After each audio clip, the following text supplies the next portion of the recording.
To change the ringtone on Redmi Note 14 Pro Plus 5G, we need to go to the settings. Then in the settings, we need to scroll down and go to sound and vibration. And then over here, we can tap on ringtone. We will open the themes app where we should be set to ringtone. And now we can, for instance, choose pre-installed ringtone. So we can tap on this icon, go to the ringtone.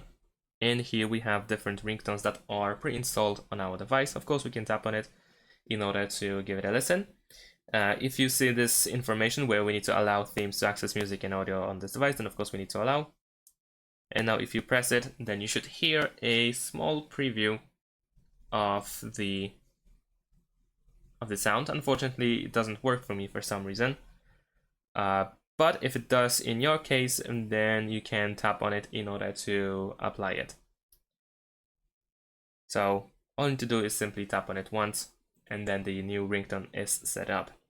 If you're looking for more ringtones, you can use the themes store in order to find different ringtones that you can tap on them in order to play as well. And that is pretty much it. Thanks for watching, leave a like and subscribe to my channel, and see you in my next videos. Bye!